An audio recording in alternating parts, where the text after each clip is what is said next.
Thanks for having me. It's an honour to come and teach here. And yeah, so I'm just basically, this evening I'm going to share kind of a chronological journey of my practice really and how it's evolved over the years. So we'll make a start. Firstly, to show you where I'm from. So that kind of star in the middle. I live in a small town called Salisbury. It's near Stonehenge. Many of you might know that. That's where I grew up, and then I moved away to go to art school right down in the southwest of the UK in a county called Cornwall. That's where I first became exposed to kiln-glass. I studied a mixed disciplinary applied arts program, and I stayed there for a number of years after. I worked there as a technician as well. Sadly, that program closed, and so at that point I moved up to London. And that's where I studied my master's. And again, I stayed there for maybe a year afterwards, working in a studio. And then I've moved back to, mainly because of COVID, I moved back to where my family are. So now I'm back where I grew up, and there I have a small studio. So this is Salisbury. This is what we're famous for. We have this big medieval cathedral, tallest spire in the whole of the UK. And also Stonehenge is about a 10-minute drive away, which I've never actually been to as a tourist, as a visitor, believe it or not. So this is where I studied my undergraduate degree, a place called Falmouth University down in Cornwall. The course was called Contemporary Crafts. Really encouraged a mixed disciplinary approach to craft practice. So we did kiln glass, not glass blowing, but we did kiln glass, ceramics, woods, jewelry and fine metal. And I just thought I'd share very briefly, these are really old now, but some of my work from my graduate show when I was there. So I became really interested in architecture. I actually nearly studied architecture instead of craft, but I realized that architecture was just sat at the computer the whole time and it wasn't hands-on enough for me.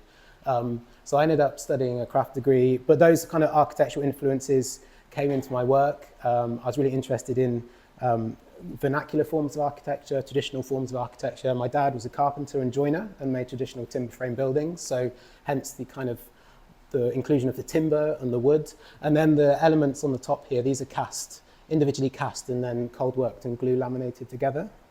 And these structures are maybe about this tall, so I was really interested in the balance and the poise of them.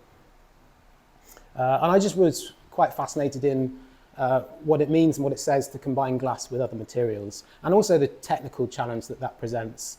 It was kind of like having to cut at specific angles and drilling these holes in which you could slot the glass together and slot the pegs in. This is where I first started working with like opalescent glass and casting with opalescent glass as well. And these kind of pieces would materialize quite intuitively. So I'd cast lots of components and I'd have like this library of materials at my bench, and through drawing and sketching and assemblage, I would kind of make these kind of odd structures and sort of small sculptures. Some more kind of literal references to architecture. Quite an interest in sustainability at that point. So this is kind of got moss with this core cast glass. And I think I was at like I don't know if you have them here, but like a car boot sale, like a thrift sale. And I came across like someone was selling these small hides, like animal hides. So that here is combined with glass and charred wood. And then I went back and worked there as a technician for a few years in kind of kiln glass. I spent some time trying to be, I guess, a little bit more commercial and doing the market scene. So I worked on kind of doing fused and slumped glassware, making like coasters and plates. And these these are kind of dropout slumps that the initial blanks are made from doing pot melts. So I was recycling a lot of the students' waste glass actually and kind of casting it into these blanks, which I would then slump and making bowls like that. But I realized that's quite hard work and you have to, you don't make much money from it. But it was good education. On my undergrad, I did a lot of casting, but didn't really learn much about fusing and slumping. So here I was kind of teaching myself those techniques. At the same time, I would kind of continue my sculptural practice. So I became interested in like continuing to combine materials, but maybe a new palette of materials. So this piece here is cast window glass combined with styrofoam. So the work would actually begin as a whole block of styrofoam, and I would just break a piece off and then invest that in mold material, remove the styrofoam and cast it in window glass. So it's a really kind of immediate way of casting. And then after a bit of cold working, they kind of fit back together. So I often include a picture of it with the styrofoam and without. It kind of divides opinion, having these high and low value materials next to one another, which I find quite interesting. Did similar works with other materials. So this is glass and cork. In this instance, the cork would actually be burnt out of the molds because it's organic material. We can do that. So, and again, these two component parts kind of seamlessly fit back together. And further exploring the use of opalescent glass as well. I really like that almost plastic resin-like quality that it gives, and people often question what the material is made from, which I find quite fascinating. And then here the initial form was made, I would like glue laminate sheets of cork together to kind of make more bespoke forms. Before, these were just like, they're quite small scale, these objects. They were like sanding blocks that you put sandpaper around. So again, just using quite obscure materials that are kind of immediately to hand. And I was lucky enough that this piece actually, this is when I first, I guess, helped kickstart my practice. I applied for Bullseye's, they don't do it anymore, but the Emerge competition back in 2017, I think. And this was when by this point I was studying my master's. And I won the kind of gold student prize. So that really got me on their radar, but also gave me loads of money to spend on glass, which was good, which helped with my MA, which is what I did next. So roll on 2017, I moved up to London. I'm a real country boy. I kind of not really used to the big city, so it was quite a big change for me. But I spent 2 years in London studying at the Royal College of Art, and it was just really great to have that time and space and kind of encouragement and insight from the tutors to really develop my practice and try new things. And what was really fundamental was actually the first project they get you to do is to pick an object or an artifact from the Victoria and Albert Museum. It has to be a historic glass artifact. And I chose this piece of glassware. It's made from chalcedony glass, which some of you might know is a type of glass which mimics the semi-precious stone that goes by the same name. I was kind of, moreover, I was fascinated by the way the two pieces fit together. It's called a tremblouse cup and saucer, and the kind of saucer has this deep recess which receives and stabilizes the cup. It's blown, and I'm not a blower, but I just was really kind of interested by it. We got to have a handling session at the museum as well, so really great to be able to kind of pick up and touch these really historic artifacts. But I became really fascinated with this idea of a rich heritage of imitation within glassmaking. It's something I really wasn't really aware of before. So other examples of that, this was a plate made in Venice in the 18th century. You know, at first appearance, you might think it's like bone china or porcelain, but actually we were using white glass in Europe, milk glass, to imitate porcelain before we kind of understand or had a recipe for it. So this really drove my practice and continues to do so to this day, really. So based on that, I made this kind of triptych of cups and bases. They're sculptural, they're not functional. And I was trying to imitate the kind of architectural surfaces that I found around me. So stone, concrete, obviously glass is in there as well, but I worked with a technician to do some blown pieces. There's pâte de verre, there's some sort of solid kiln casting using pot melts to marble the glass. And that kind of was the first few months on that master's, kind of developing this work. I put in a few quotes throughout the lecture as well, just to kind of, I don't know, help explain my thinking, I suppose. And I found this one from Tanya Harrod, who's a crafts writer in the UK. And they say, materials are never neutral. They bring with them associations, histories, and connotations that resonate beyond the maker's intention. And I find that really interesting, and I really think about what people think about when they think of glass and when they see glass. And I'm almost trying to challenge that in my own work. So this is just a stock image of like some styrofoam. I still kind of was interested by that and its texture and the way it was made. But I thought, instead of just casting lumps of it like I'd done before, how could I represent that more faithfully. So I kind of started making all these tiny glass beads. So I would melt coarse frit in the kiln. These are all arranged by hand, so something like that. They haven't changed color, it's just, it's just a different batch. And then what I would do is I would lightly fuse them in molds, or almost like sinter them, and that's where I got the name from. And I started making this body of work. So these sculpture objects, these are about this tall. I made it hollow purely for ease, because I don't know, it's probably a few days just making the beads for that piece. And a few years later, that was acquired by the Manchester Metropolitan Museum. And I made a few in that series. This was the first time I started kind of exploring color gradations, but it's almost like a pixelated color gradation by, as I'm sure my class know, carefully weighing different quantities of one color versus another.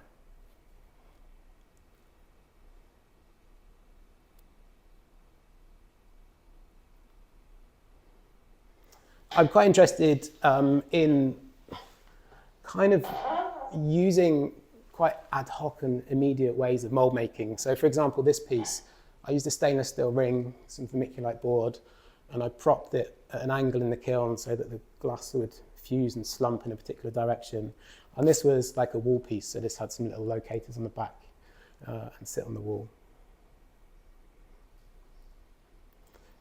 Being in London, I was kind of exposed to a whole new kind of urban environment as well. So I kind of began to appreciate the ubiquity of this grid pattern. You kind of see it everywhere. And so that also kind of informed a body of work as well. So a bit like the work before with the beads, I was lightly fusing. This time maybe I got bored of making beads, I don't know, but I was using coarse frit straight out of the container. And I would make these be fused in plastisilica molds, tack fused, and I was exploring a color palette that was kind of reminiscent of those kind of urban surfaces. So if we look back, so there's lots of greys, but with hints of color. Some pieces I would then fire a second time to slump and give them some form to kind of break away from that 2D plane. And there's just a close-up. And some process shots, so that's one of my molds fusing in the kiln, and then just gently slumping in the kiln as well. While I was in London, I became familiar with this artist. So this is Kojiro Yoshiaki, based in Japan, and this piece is in the Victoria and Albert Museum in the Contemporary Glass Collection. And I just became really interested in that kind of expressive quality of this piece and the material. And it's made by it's actually made in two stages. It's cast, it's foam glass with this kind of outer shell of solid glass, and then it's demolded and put back in the kiln and fired a second time, and then it ruptures and tears, and I think you really begin to appreciate the stress and tension that's in the piece. So that really fascinated me, and I started kind of experimenting and trying to find out how I could do that myself. This was my very first attempt. I just used some random glass powder I had in the studio, and I knew that baking soda made glass foam. I put it in fused glass before, so that's what I first started doing. And this is what it looks like when it's in the kiln. This photo is actually from a bit later on, but I just thought it'd be good for those that haven't seen it happening. This is what it looks like when it's in the kiln in a mold.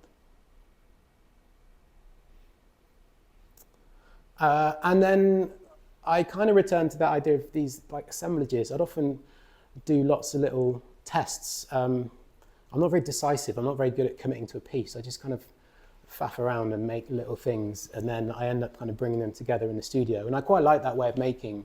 And this is just an example of that. So that little yellow block in the top right-hand corner, I kind of worked with that and had this little Pat de Verre test and sort of started bringing them together.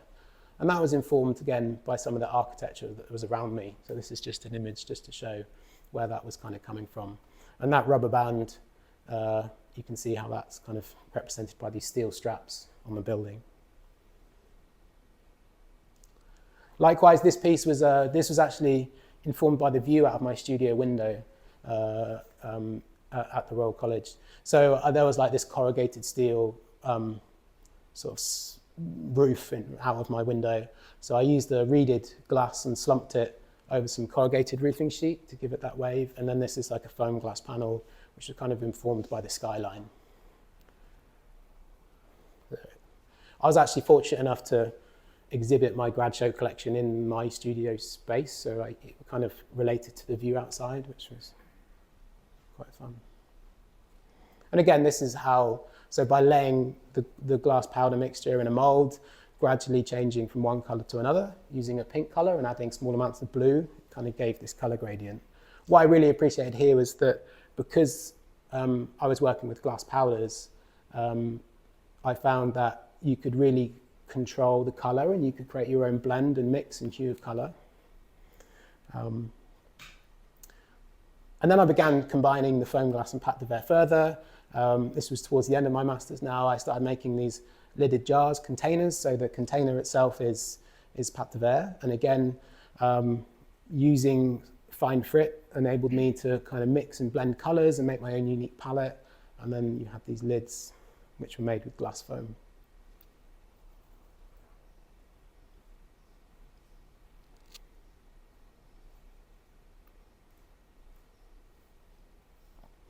And here, in this one, for example, you can see just where that grey glass at the top has just started to come over the top of the mould. Worth noting at this point, I've always studied and worked within ceramic and glass programs. So ceramics has had quite a big influence on the way I work, partly aesthetically, but also the kind of mould making methods I use. So I really enjoy working on the lathe to make my models. So all of these pieces I've shown you here, for example, the initial model for the lid and the jar, it's all turned from plaster on the lathe. And it's just a process. I think it's quite a meditative, contemplative process. So this is me turning a lid. So they have this small recess which fits inside the pâte de verre jar.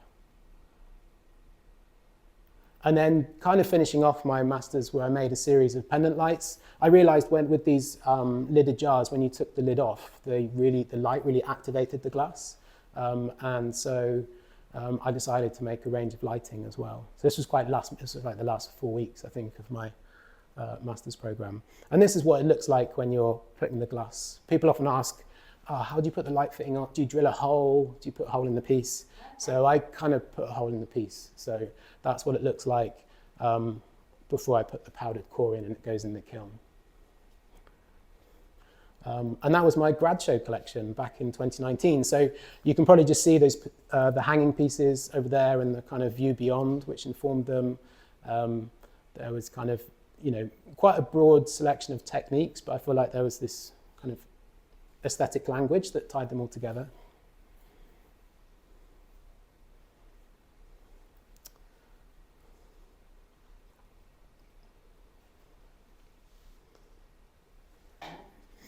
So I'm now kind of focused on, I guess, my current practice and what I've been doing since then. I spent some time in London after that. I was lucky enough to get a free studio space for a year as part of the Tiffany & Co. Studio Makers Prize. That was cut a bit short due to COVID, at which point I moved back to where my family live. My parents, thanks to them, they let me have a corner of this old barn. It used to be a cattle barn, that's why it's got a slatted floor, that's where all their waste used to go. Hasn't been a cattle barn for about 40 years, so it doesn't smell, it's fine. But I had to put a floor in, I divided myself a section, put windows in, put water in, and that's my studio to this day.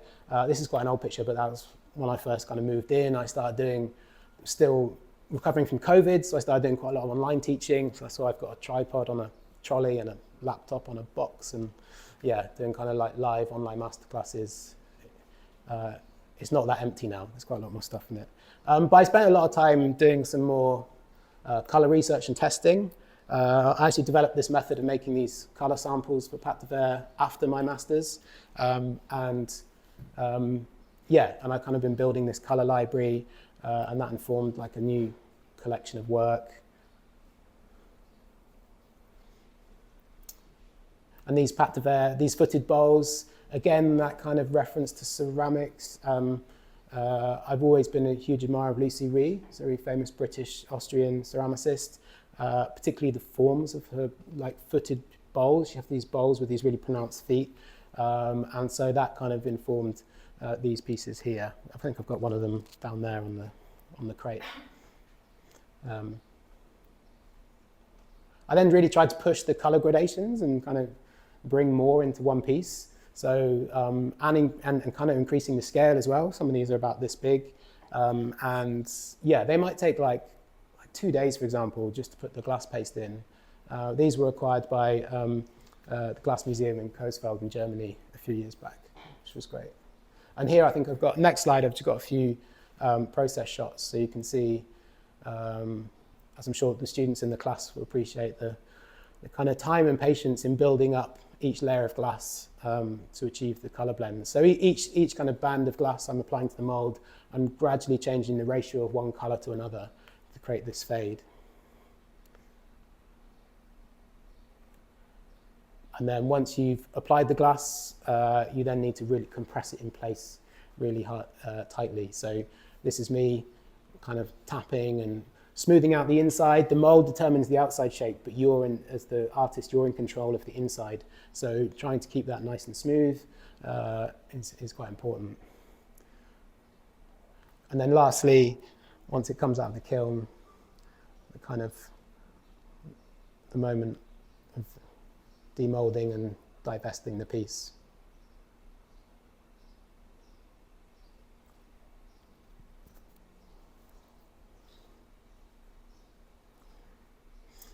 And there's just a few more process shots. So I use Bullseye fine frit, but I quite like to grind it finer, so somewhere between a powder and a fine frit. So you can see there me making, starting to make a mold from a turned form on the plaster lathe.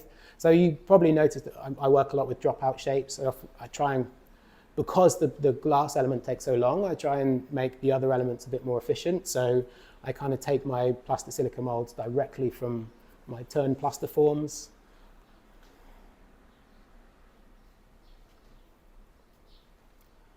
I also continue to work with slumping, but in a kind of also in a more sculptural context. So those bowls I showed you near the beginning, so they're kind of dropout slumped, where you let the glass slump through a ceramic ring.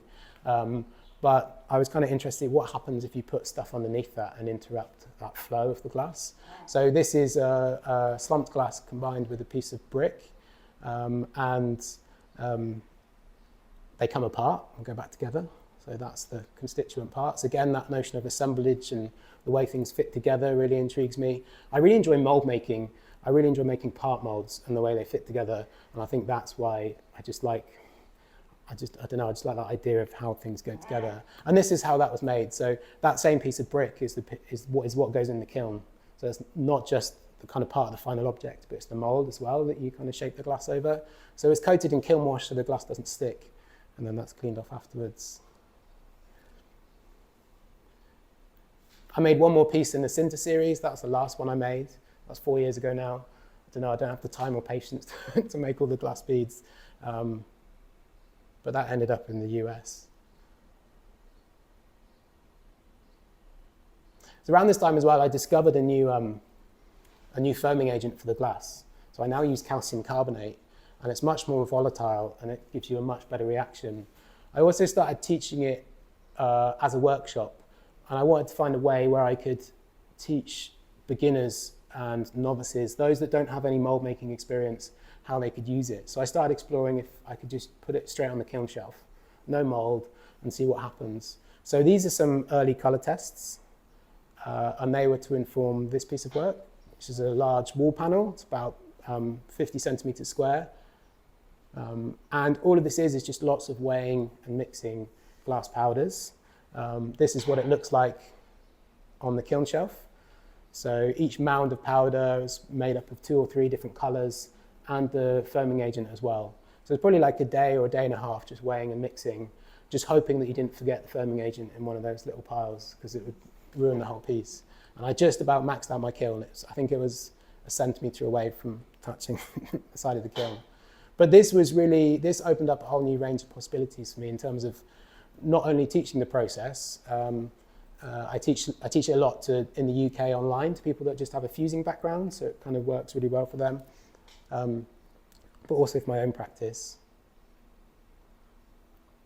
This was another work, again, trying to find kind of fun and immediate ways of mold making. The original form for this, I don't think I have a picture here, but the initial form was made by using expanding foam out of a can and just like drawing with it on a board and building up the layers, almost kind of like a really manual way of like 3D printing. And then you can take your molds directly from that and you can remove the foam. I also thought it was quite fun that I'm kind of working with this expanding glass foam, but using expanding foam to make the model. And again, here's just some process shots. So you can see the glass in the kiln before, during, and then after. So you might have noticed I'm quite keen on opening the kiln when I'm using this material, particularly when it's in molds, to kind of see how much it's expanding, and I can crash cool the kiln when I'm happy with the amount that it's expanded.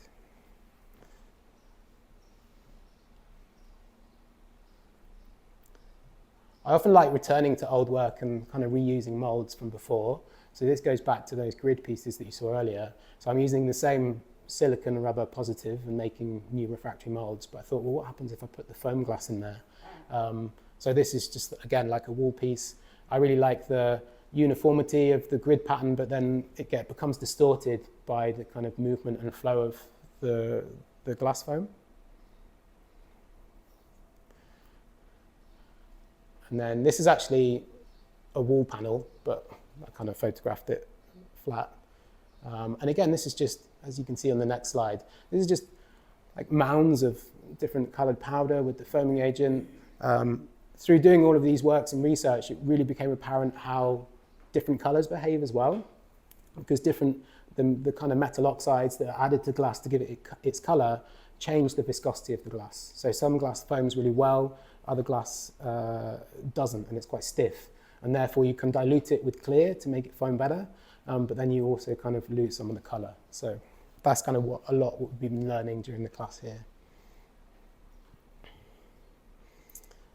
Just got another quote here, and it says, "Material embodies meaning. The expressive power of craft objects derives not only from form and function, but the resonance of the material itself." And I think this just captures my interest in the material research and what people think of when they see a material. What I really like is when people come to my work and they say, "Oh, what's that made from?" Or they touch it and they expect it to be soft and it's hard, or they expect it to be heavy and it's light when you tell them that it's glass. So really, for the past few years, I've been working mainly with a friend of mine, Guy, who I met when I studied my master's. And we've been doing a project. It started out, we got some research funding from the Arts Council in England to do a project where we're taking ideas of ceramic mold making and modular molds, part molds, but using them in glass practice. So this is where it began. This is some of Guy's molds from the Royal College. He was making these modular press molds for ceramic. He's really interested in kind of architecture as well. As you might just make out, this little green thing in the bottom left, this is 3D printed mold into which he would pour plaster and make all of his mold segments for his press mold. I started playing around with two-part pâte de verre molds, but done in a very analog way, just doing traditional and as soon as I saw that, I thought, I wonder if we could do that with glass. And then a few years later, we decided to give it a go and apply for some funding. And we've been doing it ever since. The funding ran out a long time ago, so, there we go. So yeah, Guy's the one that does the digital work. He's, and I'm kind of like the mold maker and the glass person. But we tend to work together on both of it. It's quite good. Sometimes I'll visit him and sit beside him at the computer and not have a clue what he's doing, but I can say, well, no, that won't work in the mold, or that mold wall needs to be thinner, or those locating keys won't work. And then he comes to the studio and he helps me pour all the plaster segments. But this was some of our really initial ideas. So this green cylinder is your initial kind of positive form, so to speak, and we're making these kind of modular building block of mold pieces around it. Just more screenshots from the CAD software, thinking about how does it all go together. Once you've got these mold segments, which will end up being plastisilica and make your glass casting mold, it's then, okay, well now we need to 3D print parts that we can use to make them. So something like this. So this little olive green piece in the middle, that's what's going to end up being plastisilica, and all these other coloured pieces will be 3D printed in plastic. So it ends up looking something like this. This one, we had this system where that face plate could be interchangeable. So the one on the left is blank. All you've got is the texture of the 3D print striations. The one on the right, we included this kind of lattice structure. And then we just spend a lot of time mixing and pouring plaster and making lots of these segments, which we then stack. So these kind of arrange in a brickwork pattern. We use metal wire and staples to kind of pin it all together. And then we add more mold mix around the outside with glass fiber mesh. My first idea was, could we use it for pâte de verre? That was my initial thought. And this is the piece we made. So that's me in my studio, just painstakingly putting all the glass paste in. Was a nice object, but what we realized is plastisilica molds have a tendency to shrink in the kiln ever so slightly. And so all the kind of mold joins would end up having these small fissures in the glass. So in ceramic, for example, if you slip cast that, the clay slip would leach into the gaps. In this instance, the kind of opposite happened. The kind of glass moves with the mold as it shrinks, and you get these small fissures. So we thought, well, let's try some sort of traditional kiln casting. So I made a core for this one. I didn't want to cast it solid. It's too much glass. We didn't have that much funding. And that's that piece. And here you can see how the glass has kind of leaked into those kind of areas between each of the mold pieces. And this is now in Stourbridge Glass Museum in the UK. All the while, Guy would continue to utilize this within his ceramic practice. So I thought to include some pictures of that.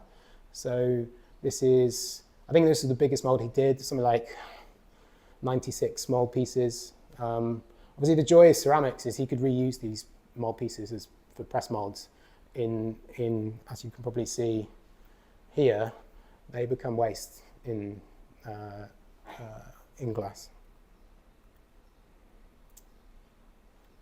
And then we thought, well, let's try it with foam glass. Let's see what happens. And that's where things really kind of began to take off. So that was that press molded piece, which we used black clay. So that image on the left is the initial form. And then the image on the right is our 3D printed mold into which we make our plaster segments. And then here's just a few action shots and a little video. So this is us applying the mold mixture into our 3D printed mother mold. And then all our mold segments go together into the kiln.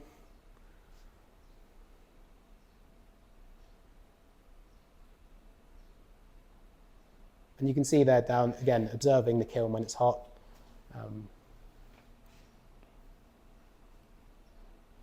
And it's just little things we've had to work out. Like on the bottom left there, I realized if I poured in the glass foam mixture, because it's powder, it was falling in between all the mold seams and then was coming out the bottom of the mold. So I added a bit of moisture and just made these squeezed it into balls, into clumps, so then it wouldn't fall down the gaps into the mold.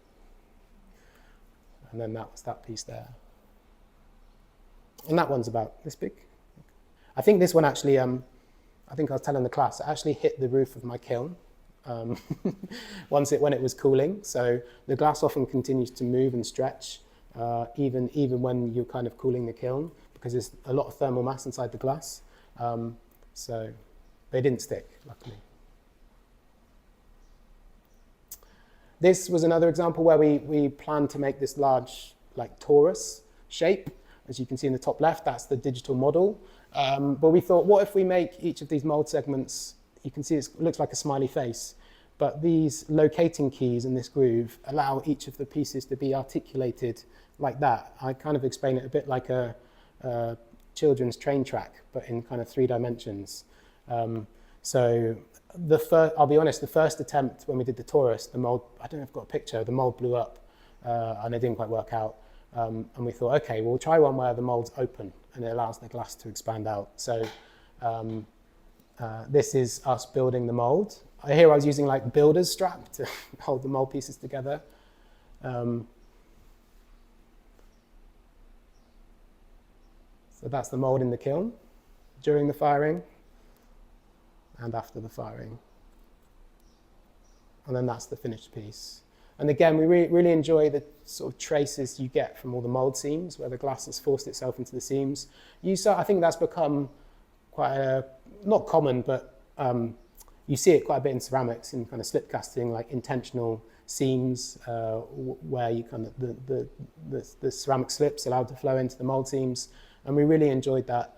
And also this color variation you get where the glass is in contact with the mold surface compared to where it kind of comes out of the openings. And this is about 75 centimeters long, this one. And that's just some close-up shots. And you see this really fibrous effect you get here where the glass, or I explain, it kind of continues to stretch even when it starts to cool. So you get these really interesting contrasting textures.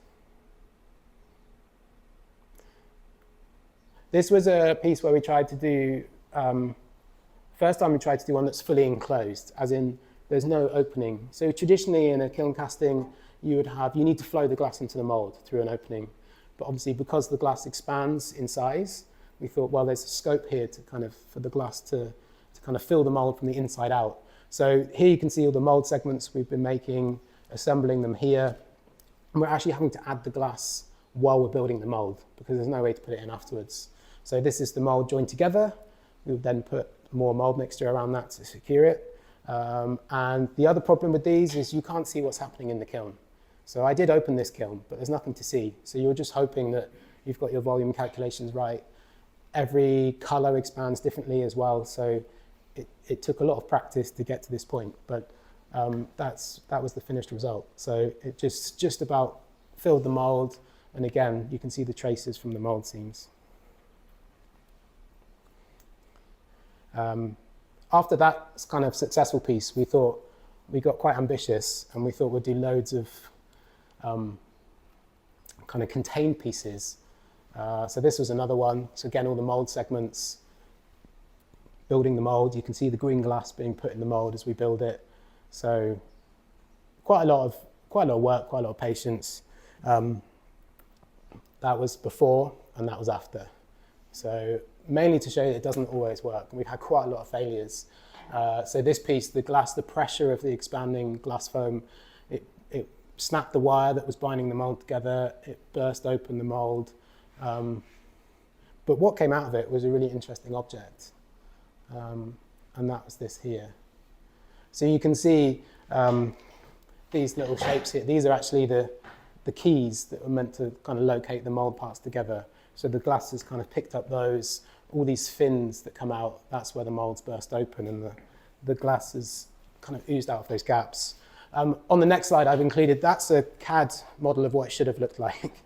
And obviously that's what it's ended up looking like. And it's kind of, all the kiln sand from the kiln shelf got stuck to the bottom of the glass. So I spent ages kind of picking and cleaning that out. But we've kind of, we've exhibited this and people were just like really amazed by it, but it's not the sort of thing you might have on the mantelpiece at home. And I thought this was quite apt in that respect. Every material imposes its own peculiar conditions on the work. To use a material is to accept its gifts, but also its limitations. And I think that's quite true of glass particularly. And here's just, with regards to that project, there's just a few things where we first presented the initial research at the Gas Conference in Detroit in 2023 and exhibited it in Berlin a year later.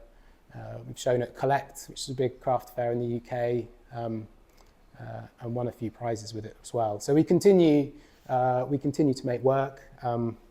This was one of our latest mad ideas, again, another one that failed. So these little images on the left, this was just a little test piece for this much bigger and more ambitious sort of articulated mold, following the same idea as that blue piece where each piece could be articulated and you could endlessly expand the mold. And we're kind of working to the largest kiln dimensions of the largest kiln at the college where I teach. And that was the mold. And I think this video goes on a bit, but this is a clip of us putting it together. So you can see that's us kind of loading the glass paste in. We would build sections at a time, and then join them together with wire. If you haven't already guessed, it didn't work. That's why we've just got one bit here.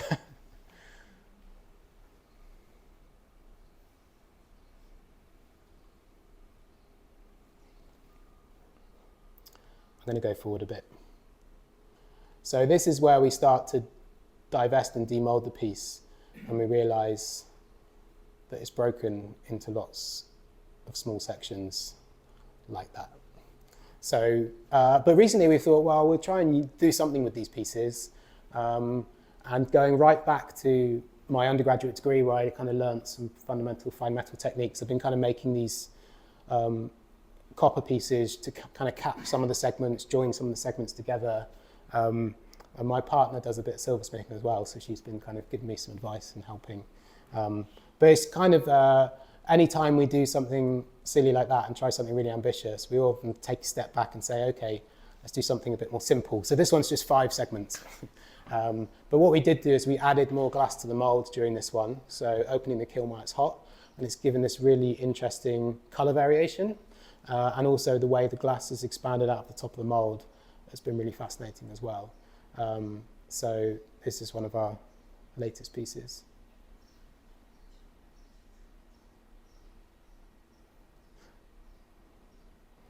And we haven't quite resolved it, but the next thing we'd like to try is actually intentionally cutting the wire in when the kiln is hot, and actually intentionally allowing the glass to kind of ooze out and expand. So that's what we've just started kind of trying out. Also, done quite a lot of teaching. I was lucky enough to, straight after my master's, a vacancy at University for the Creative Arts in Farnham, which is in Surrey. It's kind of halfway between where I live and London.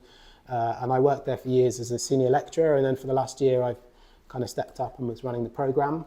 I actually left a few months ago. I kind of got a bit fed up with it. It's been there a while now and wanted to do something else. But I'm also a visiting tutor at the Royal College of Art. I do online classes in the UK. I can now add Espace VERRE to this list as well. I'm at Pilchuck later in the year. So that kind of takes up a lot of my time and a lot of my practice as well. I thought I'd just share a few, some student work from over the years as well, from the university where I was teaching. This was George, who did kind of a lot of large-scale blown glass and mixed media assemblage. Kate was casting glass through these kind of water jet cut copper meshes, which was really fun. Helen used to be a cardiologist, so has a real interest. She used a background in medicine, so was really interested in flow and explored flow patterns within cast glass. So she's doing really well. Ali was using kind of combinations of pâte de verre and casting to make these geological sort of geode type pieces using recycled bottle glass. So she would make these pieces and then cut through the cross section.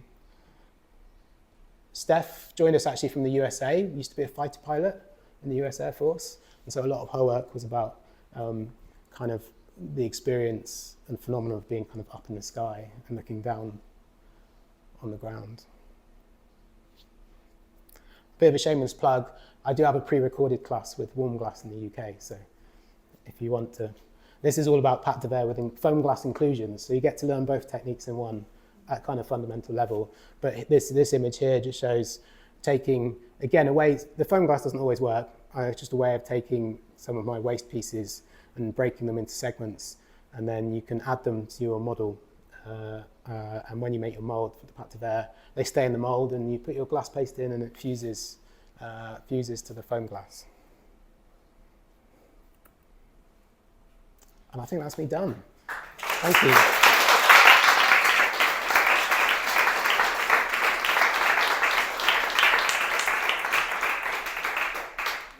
It's time for questions.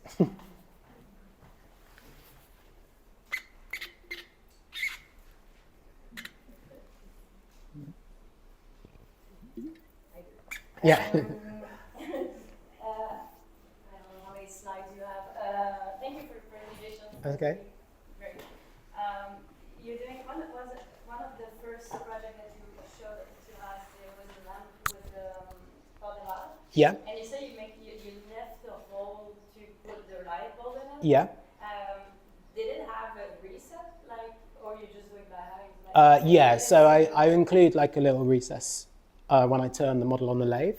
Yeah. So I had to kind of go and get all my light fittings and plan the size and basically so when I'm turning on the lathe, I turn that really basic form and then make a little recess in the end. So so it was already in the mold. So it gave me something to apply the paste up to, because if you think in the mold, that would have been like a little positive kind of puck almost that you could apply the glass paste up to. So yeah, sometimes it requires a bit of thinking ahead and things like that and how it's all going to work. So yeah.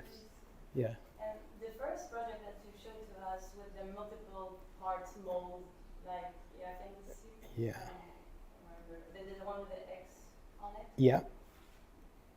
That one. Okay. Like I do understand all the principles. Yeah. That's in principle engineering of molding. Yeah. But at the first, why did you not just print the pieces that you want to make in silicone mold so you can do your waxes from that? Because at first, did you know you want the joint to see the seams between the molding?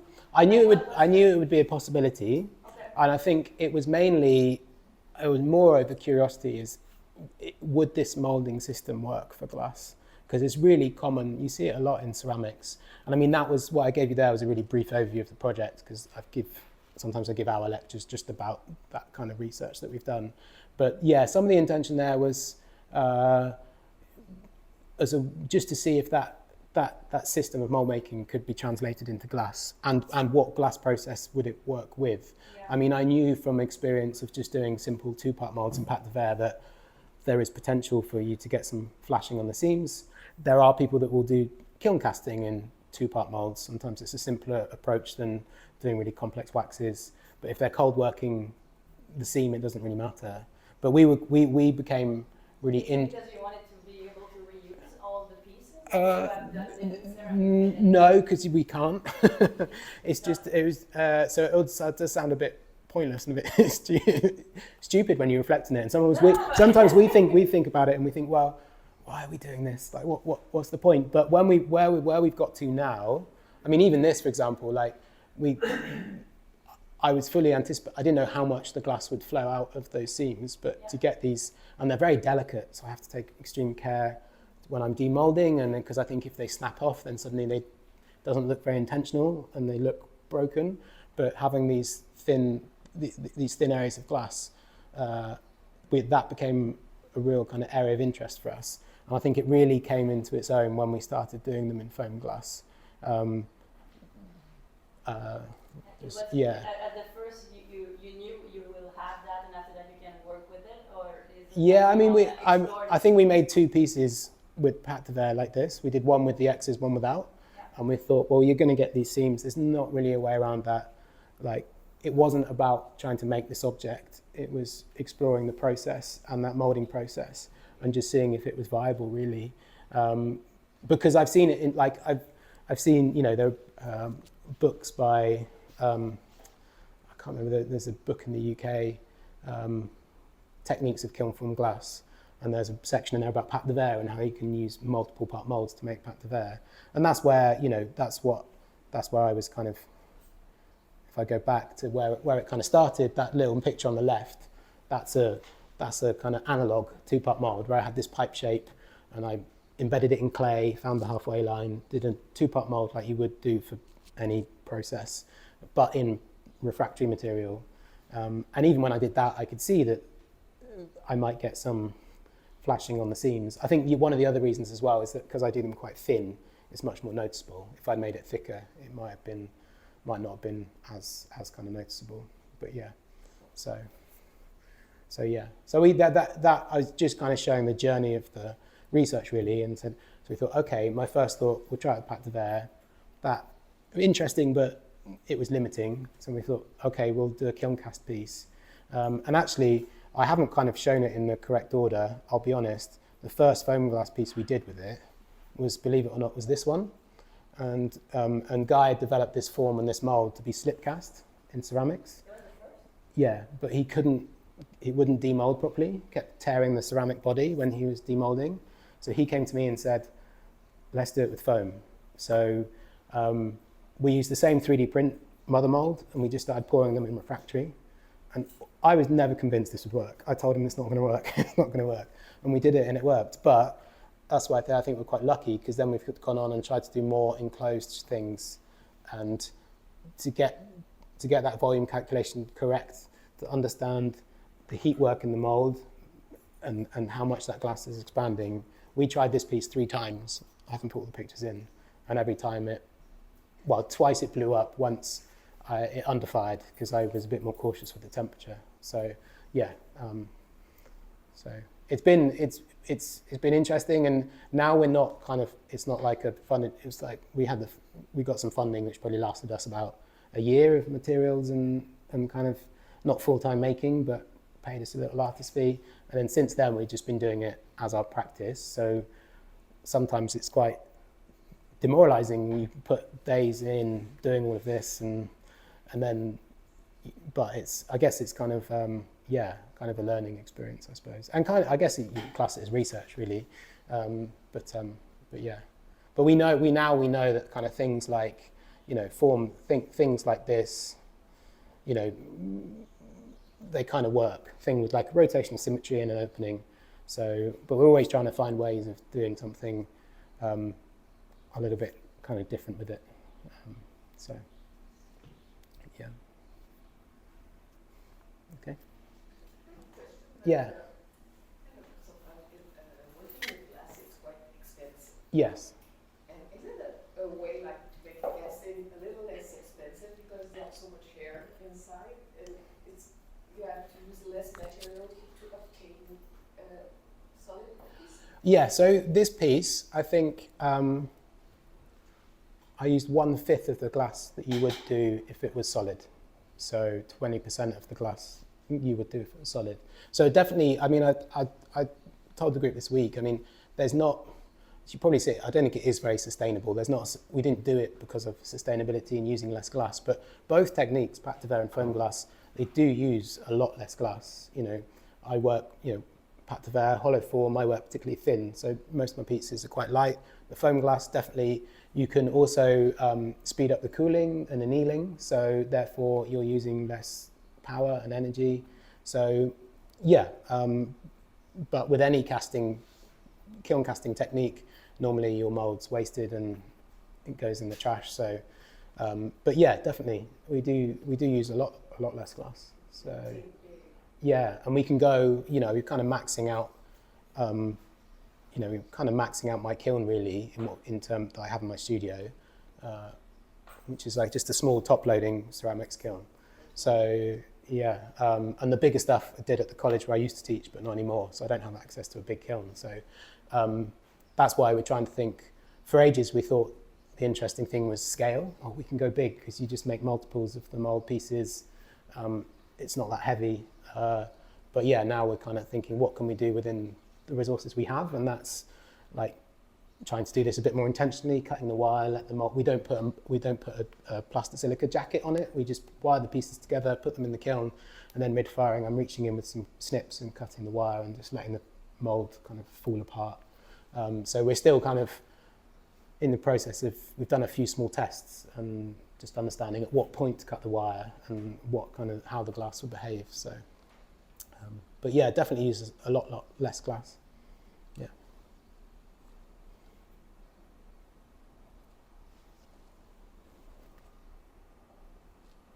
I think you didn't show, is it possible that in recent work you have this called like an hamburger?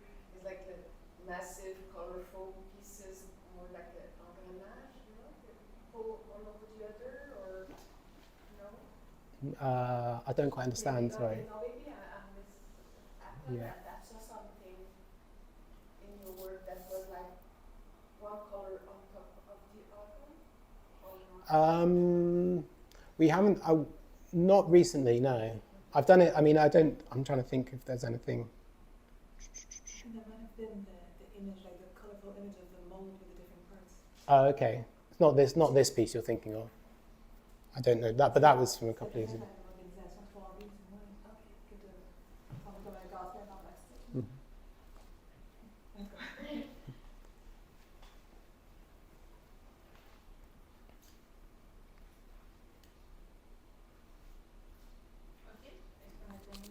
that.